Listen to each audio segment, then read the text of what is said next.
The New York Jets are in on a trade with a pass rusher, but it's not us getting the pass rusher. We're sending Jacob Martin to the Denver Broncos. J-E-T-S, Jets, Jets, Jets!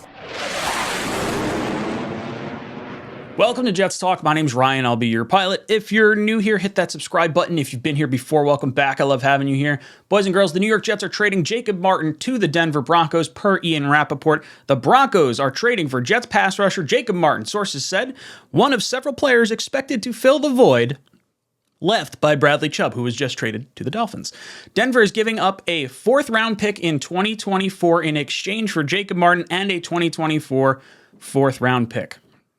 So basically what's happening is the Jets are jumping up from the 5th round in the 2024 draft up into the 4th round of the 2024 draft. So when you factor in compensation picks and things like that, it's kind of nice. Jets are hopping up a little bit. If you think the Jets are going to be pretty good and that pick's going to be towards the end, and maybe you consider Denver as potentially maybe slightly rebuilding because of all the draft picks that they've needed to acquire, maybe it ends up being a little bit of a higher pick in the 4th round. Either way, I'm okay with this. I really am. Jacob Martin this year has a 65.3 Pro Football Focus grade. That is good to make him the 71st edge rusher of all edge rushers in the league. Now, remember, he's only playing like 19 snaps per game, I think is what he's, recorded as. You have roughly 60 in a game. So he's only playing like a third of the time, and he's putting up this kind of stats.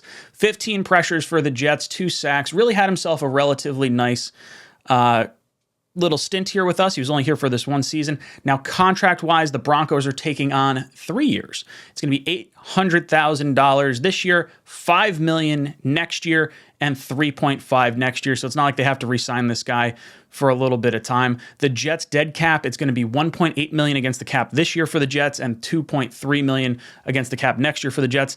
So you kind of eat some money to get a draft pick back at a position that you're kind of log jammed at. Like realistically, Jacob Martin is kind of that player who's been productive. He's totally fine. No issues with him whatsoever.